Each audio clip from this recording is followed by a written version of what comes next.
What's up, everybody? We will give this a few minutes for everyone to get on here.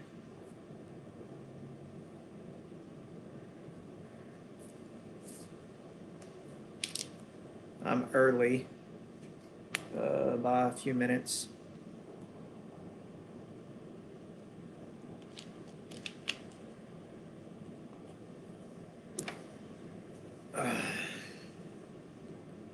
We'll get started here in a couple of minutes. I'll let everybody get on before I get going here.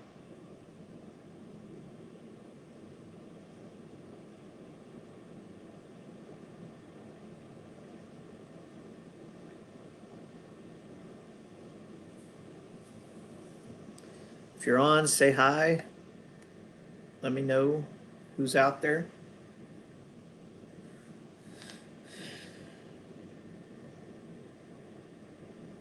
This is session 3 of obedience through reward. This will be the last session tonight. This is all I want to put into this.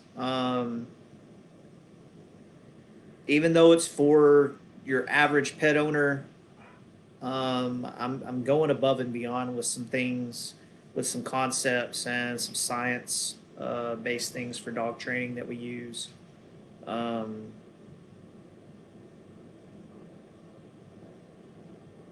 So it's going to get real sciencey tonight. Bear with me.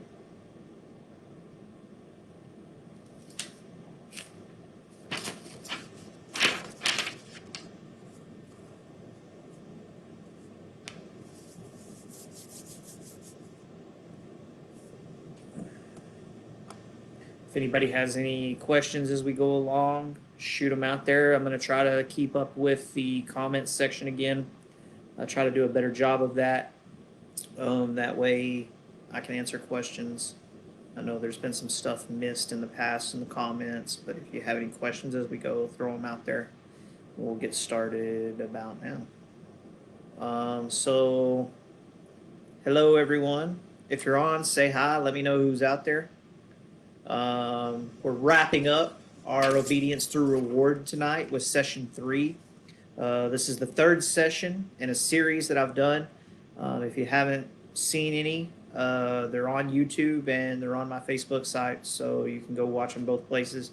YouTube is Arkin Canine on YouTube. You can find it. If you find it, like, subscribe, all of that good stuff, if you would. I'm going to keep it all out there. So we've discussed, and before I get going, I may have UPS show up and I have to get the door because it's my daughter's Christmas present, and I can't have them not leave it because I don't sign or something crazy.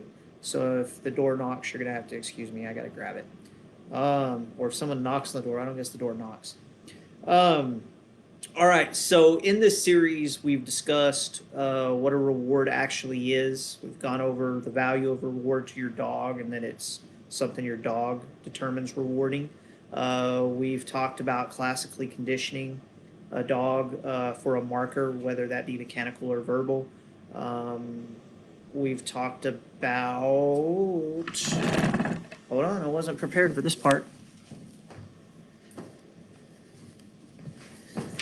Let's see here. We have talked about the primary and secondary reward. We talked about different reward values and how to make rewards more valuable to dogs, whatever they may be. We've talked about the constant and variable state of reward, deep practice, reward placement, direct and indirect rewards, and things like that. How to place rewards so dogs understand what you want from them, things like that. So tonight we're going to go over naming behaviors, dopamine, and higher order or second order conditioning. So this is going to get real cool, hopefully a little mind-blowing to some people. So we determined what is rewarding to our dog, okay?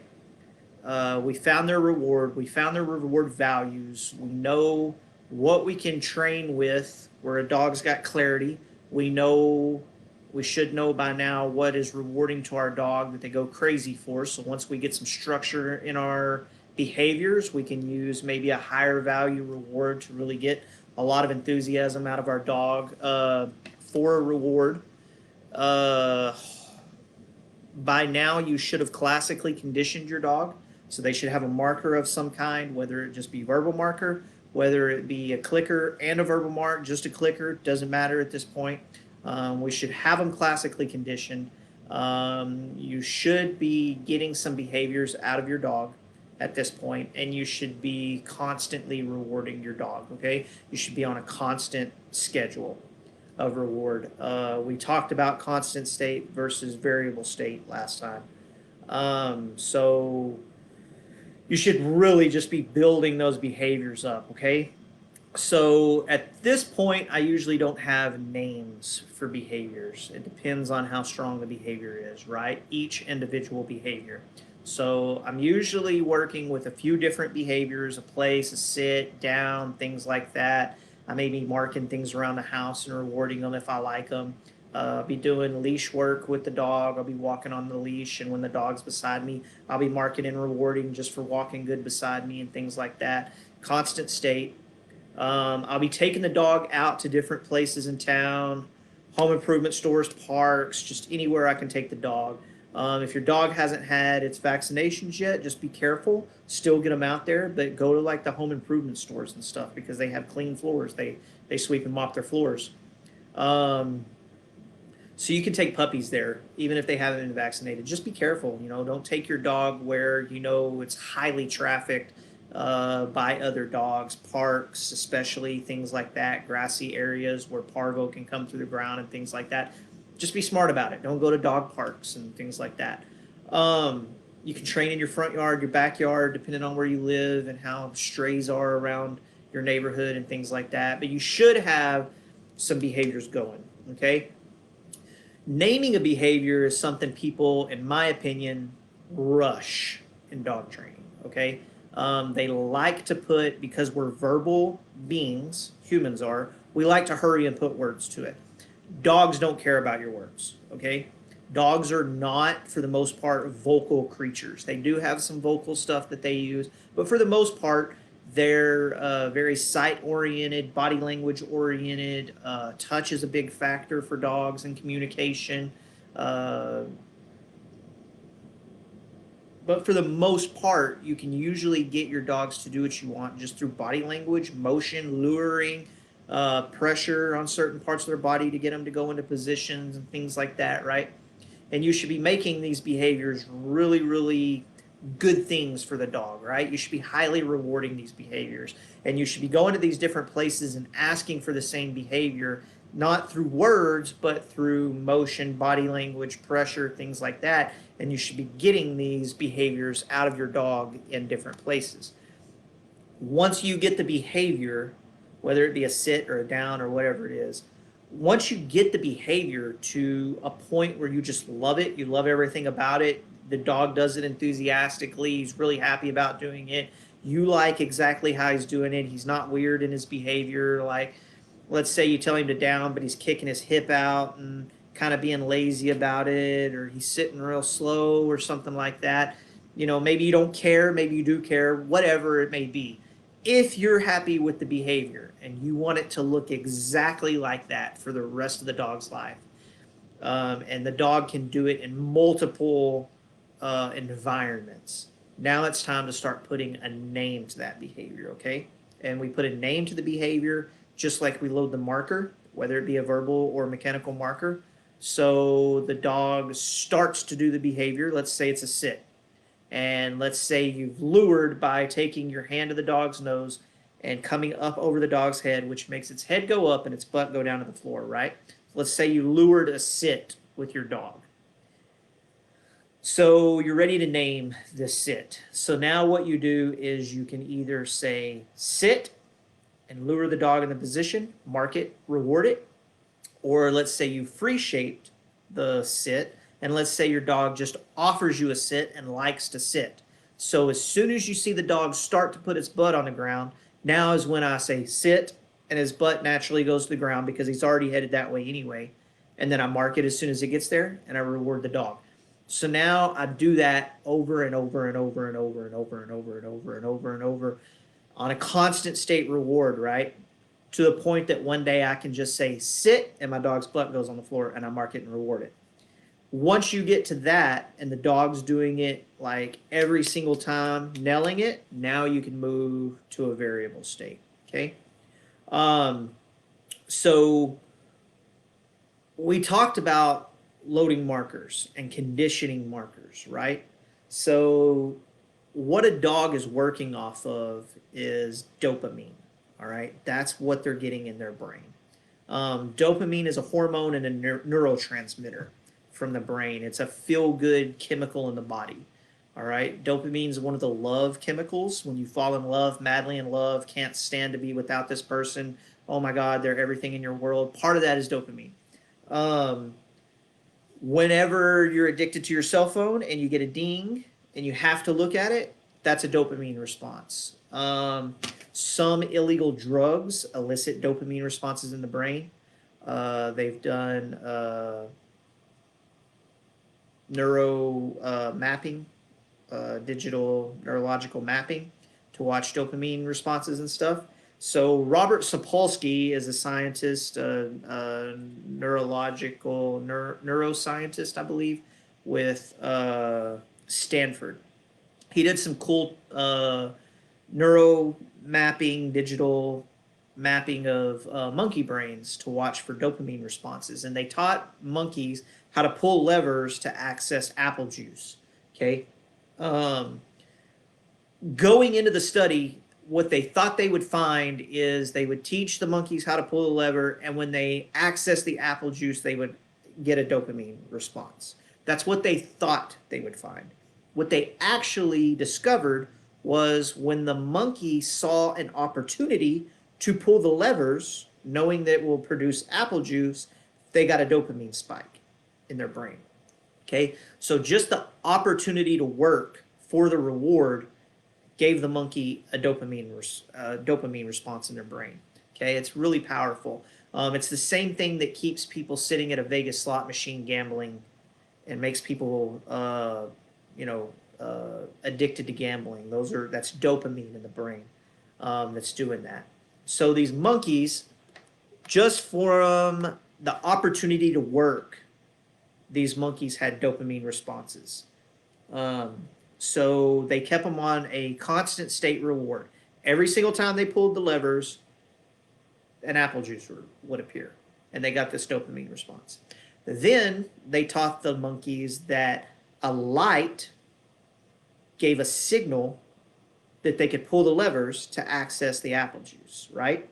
So without the light, they could pull the levers and nothing happened. When the light came on and they pulled the levers, apple juice appeared. So what they discovered was the dopamine response started coming when the light went off. So the light would go off, the dopamine spike, monkeys would pull the lever, they would access apple juice. Apparently monkeys like go nuts for apple juice. So that's what they were using as the reward. And that was constant state. They taught them this sequence, okay, and made it a constant state reward. So every single time the light went off, every single time they pulled the handle, they got apple juice. Every time. Then they wanted to move it to a variable state, thinking that they would see the dopamine levels drop. But instead, what they found out is they went to a variable state reward of 50% of the time. So 50% of the time that the light went off and the monkey pulled the levers, they got apple juice. The other 50% of the time, they got nothing. The light went off, they pulled the levers, they got no reward, right? And it's not like they would they would do this in sessions. So the light would go off, the monkey would pull the levers, nothing would happen. The light would go off, they'd pull the levers, apple juice. They would do this session. Multiple sessions a day, 50% reward rate on a variable state, okay? What they discovered through their image mapping of the monkey's brains is that once they moved them to a variable state at 50%, their dopamine levels doubled. Their spike doubled in the monkey's brain. They got a really cool short video on YouTube just Robert Sapolsky Dopamine Jackpot on YouTube. It's got a video there. So then, after 50%, seeing what happened, they moved them down to a 25% reward schedule. So 75% of the time, the monkeys were not getting rewarded, and 25% of the times, the monkeys were getting rewarded. What they found when they moved them to a 25% success rate or reward rate was their dopamine levels doubled again. So doubled from the 50%. That's really, really powerful stuff. So that's how dopamine works in a dog's mind. So when you're teaching a dog a behavior and you're rewarding and you keep them on a constant state reward and you make it very clear what you want and expect from them, and then you give a new signal to it, sit, and you make that constant state until they know it really, really well, and then you move them to a variable state reward, you're actually doubling, you're making them feel double good about doing the work. I hope that makes sense. I'm not seeing any questions here so far. And I think UPS just showed up. I got to grab this package. Thank you. All right, I'm back. So it's very, very powerful to your dog, okay? So what this is known as, in classical condition, we condition the mark to equal reward, right? So we loaded a marker. So either you did a mechanical mark with a clicker or you did a verbal mark with a yes or okay or something like that, right? So you mark, you fed, you mark, you fed, you mark, you fed. Just like Pavlov with his dogs. He rang the bell, he fed the dog, he rang the bell, he fed the dog. Pretty soon he rang the bell and the dog starts slobbering, right? So they're classically conditioned. They know the food's coming. The bell actually takes the place of the reward. So the ringing the bell or clicking the clicker to the dog is just as good as receiving the reward. The food, the tug, the toy, the ball, whatever the reward is, right?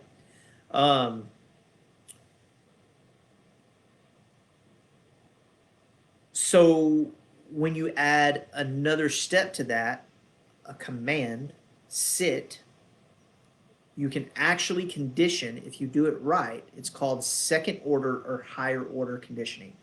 And basically what you do is you make the command sit equal the click, which equals the reward. Does that make sense? You're conditioning a new response. So you're actually, when you say sit, you're activating a neurological response in your dog's head to automatically put his butt on the ground. And he feels super good about doing it because of the dopamine, and they know the reward's coming. So when you have your dog in a constant state reward, they're getting a dopamine spike. They're feeling really good about what they're doing, and they learn really well. If you teach it right, they're learning really well what to do. And then when you start moving them to a variable state, their dopamine starts doubling, tripling, quadrupling, depending on how you do it and if you do it right.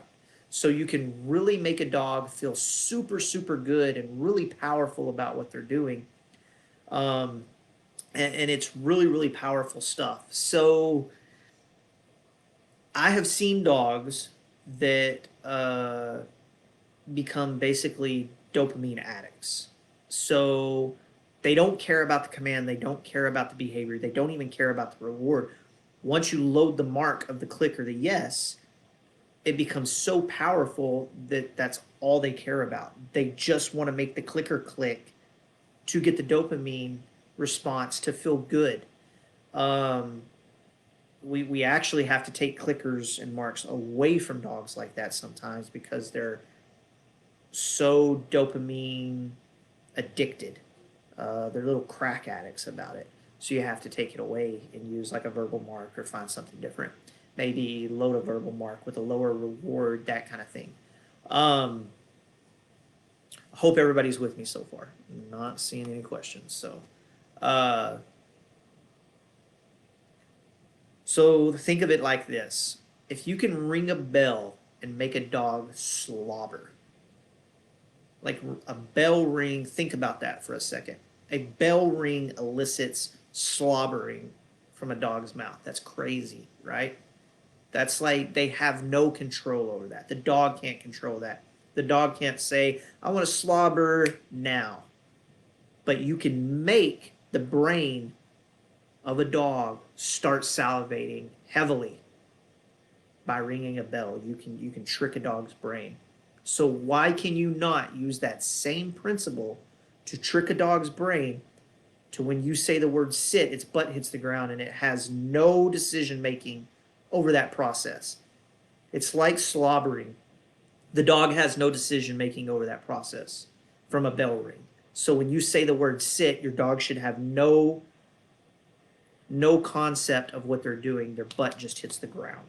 That's higher order, second order conditioning, right? It can be really, really powerful. So we use this with like competition stuff. So when you see a dog in competition that's like super excited, super enthusiastic, all of these behaviors just like with heart and soul as fast as it can, um,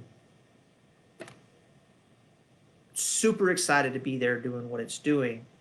uh, that's higher order conditioning. That's using reward to get obedience out of a dog. That's what you're doing.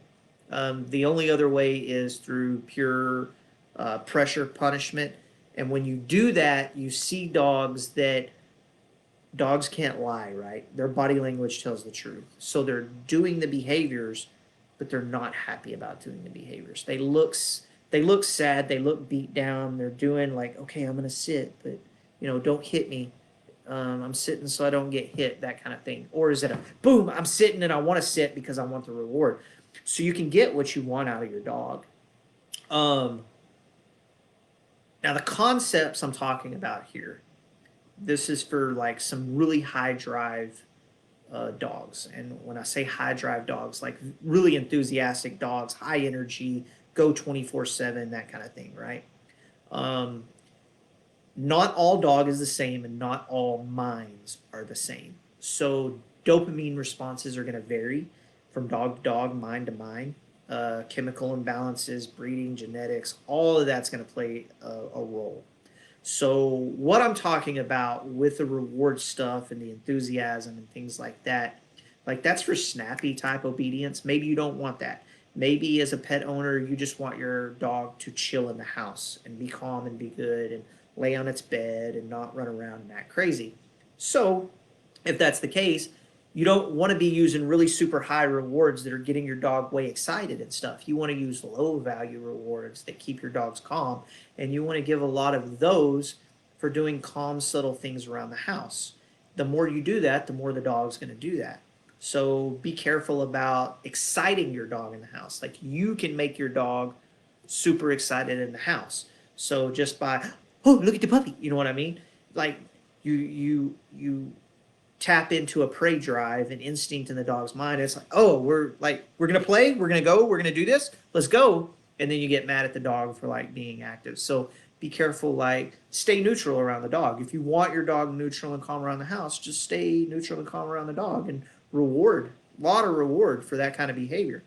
If you want to bump your dog's excitement level up, get them excited, reward that behavior, that kind of thing. You can play with those. So everything I'm talking about, this is what we call purely positive trainers. Okay, purely positive trainers are reward-based trainers. That's all they use. They don't believe in any type of pressure, punishment, putting a dog into positions. They believe that the dog will go. Just give them time. Lots of huge rewards. You can fix anything.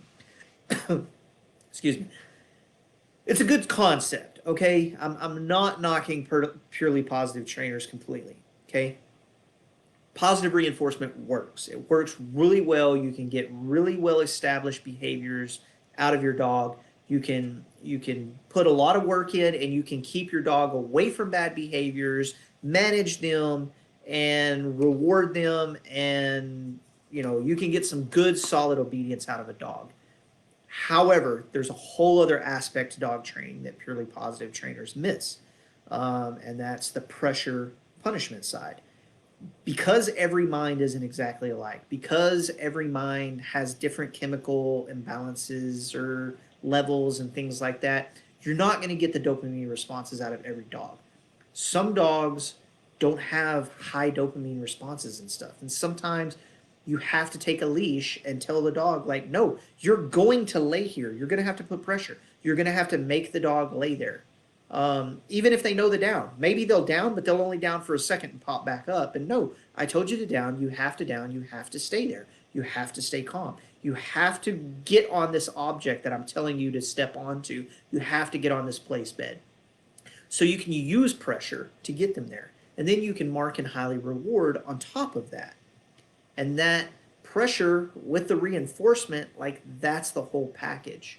That's what we call balanced training. Okay, that's where this whole thing's leading. So I did the discussion with Will Garrido about punishment, pressure, that kind of thing, and I hope everybody understood that. And now I'm doing this, and I did it with another trainer so that I would have some oomph backing me up on that, because it's such a touchy, taboo subject with dog trainers and people, and it really shouldn't be, because we use it. It is a tool. It is something that is part of dog training. It shouldn't be a taboo subject. But I wanted backup there so that you didn't know, because talking reward is a lot easier for people. You're giving your dog something and you're making your dog happy, and you're getting what you want out of your dog by making them happy. Cool, I'm on board. Everyone's on board with that, right? No one is disputing that. It's a great thing. It works really well until it doesn't work. And there are dogs that you can try and try and try, and it's not going to work. And some of those dogs die. They get sent to pounds, and they go to vets, and they get put down because there's no fixing this dog. But everything was tried through reward-based stuff, and there was no pressure along with it, things like that. So there are techniques. There's techniques. There's reasons these things exist. And there's also trainers that are on both sides of a spectrum there, okay? There's some trainers that call themselves balanced trainers, and they're beating dogs. They're destroying dogs. They're taking all the drive out of them. They're crushing. We call it crushing a dog. Basically, you take a dog that's like really hyper and has all this energy, and they're like, man, this dog's just driving me crazy, and they send it to a balanced trainer that's really just a punishment-based trainer, and they basically just tell the dog, like, if you move, I'm going to beat you.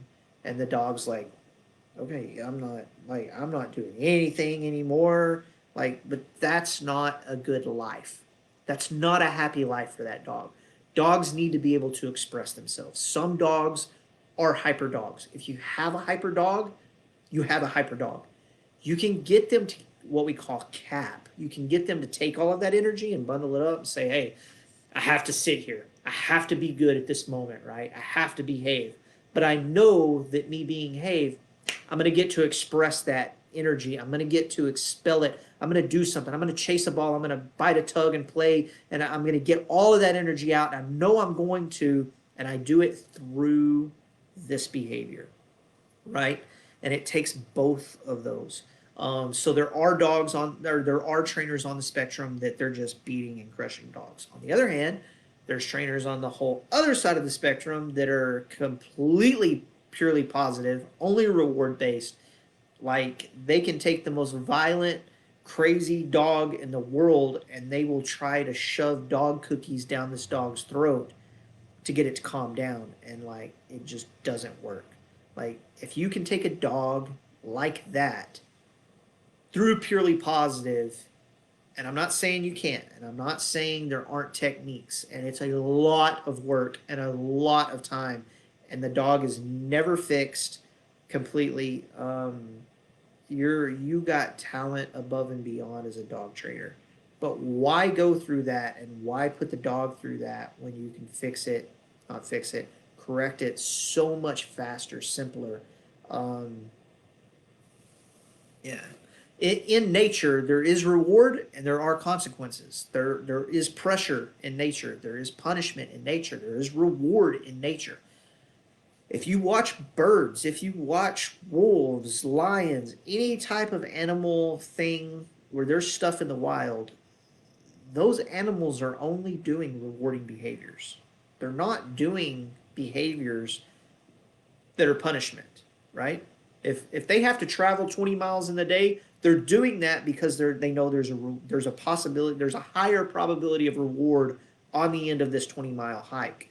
If they're rolling in the grass playing with their cubs, it's a rewarding behavior. If they're hunting, it's a rewarding behavior. But on the flip side of that, if they make a bad decision, make a wrong move, go down the wrong trail, there's consequences. There's pressure, there's punishment, there's correction, and it works. If you watch birds, just go sit on your front porch. Go to the pond and feed the ducks. Go to the pond and feed all the ducks we have in Snyder, Texas at once. And tell me that there's not punishment, pressure, and correction in nature naturally. Like those ducks will correct and punish and pressure you. And they do that because it's been rewarding in the past, right? Everybody takes their little kids out there and their little kids are throwing bread and the ducks come up and they start pressuring them and pushing them and pecking at them and the kid's like, ah, just drops the bread to get the ducks away from them. It was rewarding. Let's do it again. Let's do it again. Let's do it again. Let's do it again. Let's do it again. It's rewarding behavior over and over and over. So whatever your dog is doing, it's a rewarding behavior. Your dog is not doing unrewarding behaviors. It doesn't matter what it's doing. So if your dog is fence fighting with another dog through the fence, it's a rewarding behavior. If you live on a side street and your dog chases every car down that fence, your dog isn't crazy. That's just a rewarding behavior for him. If your dog runs circles around the tree, jumping up as high as they can, barking at the tree, and you see nothing's there could be birds, there could be squirrels, it's a rewarding behavior. If your dog's digging massive holes in your backyard, it's rewarding behavior. That's all that is. It's not a bad dog. It's not a dog that's doing it to spite you. It's just a rewarding behavior. They figured out a rewarding behavior, and now they have to. Now when they're bored, they're gonna redo that. So I have these couch cushions, these little couch cushions. I don't have many left. My 2.5-year-old Malinois, she was doing really good in the house. I did everything from birth. I kennel trained her. I had her on a leash as a young dog. I started giving her more and more freedom. Everything was going great. She had freedom in the house when I was here, and I was starting to leave her out on short stints that I went out and came back. And then one weekend, I took my male dog, my older dog, to Dallas with me to train in a competition, and I left my female here with my daughter. And my daughter let her out in the house and just gave her free rein and let her do whatever she wanted and was probably out when she wasn't here. And she didn't have my male dog here as company. She didn't have me here. She didn't have me going out and working her and exercising her. And she had free rein and she got bored. So she decided these cushions were really fun to tear up. So my daughter, on the last day I was in Dallas, my daughter texted me and says, "Hey, Kaya chewed up a couch cushion." Great. So she put her up, left her out one day when I went to the grocery store, I believe, and came back, another couch cushion gone. So now I've had to take her all the way back to, she's not allowed out in the house when I'm not here. She's only allowed out when I'm here in direct supervision so that I can tell her what to do and what not to do. If she even looks at a couch cushion, that's a no-go. And now I have to give it enough time that hopefully she just kind of forgets that the couch cushions are fun to tear up and all of these other behaviors she does in my house are rewarding. And we have to do that. Either that or I have to set up like a video camera or something when I'm not here, and somehow I can't do it when I'm not here unless I'm hiding outside looking through the window and wait for her to grab a couch cushion and give her some type of correction, punishment attached, associated to that without me here. Because she's not going to do it when I'm here. She already knows like the couch is off limits unless I invite her up, that kind of thing. So it's not like I'm going to be sitting here and she's going to grab a couch cushion. If she does, I'm going to correct that behavior really fast. It'll be one time, sharp, quick correction, done. Couch cushion goes away. And I honestly wish she would, because it would be quicker, but she's not going to. So I'm not going to hide outside and wait for her. So now I'm just playing the waiting game of she doesn't get to. And hopefully if enough time goes by, she'll kind of forget about them. But I don't want her taking and realizing like, hey, these are fun to chew up, and oh, guess what? This couch, it's made of the same material, so let's get after that. And I come in and my entire couch is destroyed. I can't have that. Um, so that's kind of that. It's Christmas. Merry Christmas, everyone. I did make a post about getting puppies for Christmas. It's a big thing. Um, if you want to get a puppy for Christmas, get a puppy for Christmas. All right. I've given you enough information, honestly, through these last few with this series and the punishment discussion with Will. Like that's enough information to get you a pretty good ways down the path with a dog. Um, most people aren't going to do it. I'll be honest with you. Most people aren't going to watch this series. I know. They're not going to take this and do anything with it. Most likely, they're going to be very few and far between. If I can help one person, one dog here, this series was worth it. But I know from experience. I don't know if you guys know. I used to train for free in this town. Like all you had to do was show up. I trained for free in the park. I would train your dog. I'd give you the information. I would help you out. Out of about 2.5 years of training for free, I think maybe one person actually ended up training with me and training their dog. And then I started charging, and I started charging a ridiculously cheap fee, like stupid cheap. It wasn't even funny. This was all off the books, cash under the table kind of thing. And through the same Scurry County Canine. If you didn't know, before Arkin Canine, I had Scurry County Canine. It wasn't an LLC. It wasn't a legit business. It was just a club type setup. Yeah, nobody, no, hardly anyone took me up on it. Hardly anyone did. There was a few that did some good work with their dogs. There was a couple of really, really awesome. But this is 4.5 years, and now I've started an LLC, and I'm charging higher dollar because honestly, it takes a lot of time away from my personal dogs and my personal life. Um, and I'm only accepting clients that are serious clients. I only want clients that are serious about dog training. If you're not serious about dog training, if you're just looking to kind of wing it, if you think you can send your dog off to somebody and in 4 weeks come back with a fully trained dog and you don't have to do anything for the rest of the dog's life, like it's not going to happen. That's a falsehood. It's fantasy land. Um, a good, honest dog trainer is going to tell you that it's going to take time. It's going to take time. It's going to take dedication. It's going to take work. Um, a good, honest dog trainer can get you there a lot faster. They can get a lot more done a lot quicker. Because, like everything I've told you in this series so far, I can go deeper. There's deeper concepts out there that I haven't even touched on with reward and punishment.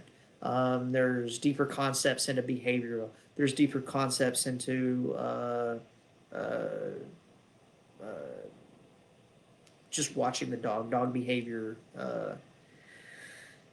I can go on and on and on, and I can bore you to death. So if you get a dog for Christmas, get a trainer. If it's not me, that's fine. Get a dog trainer. Get a good dog trainer. Get someone that's not just going to take your dog, do some stuff, and give it back, and never do anything with you again, and not really give you any information. There's dog trainers out there that will do it for cheap. They will take your dog really cheap, and they'll do some work with it, and they'll show it some sits and downs and stands and stuff like that, and they'll give it back to you and go, yeah, here's its commands, and that's it. That's all they'll do. That's not a dog trainer, okay? There's good ones out there. Uh, find one. If you're going to get a dog and you're planning on throwing it in the backyard and just leaving it in the backyard, don't do that. Just don't get a dog, okay? That's not good. You're gonna have issues.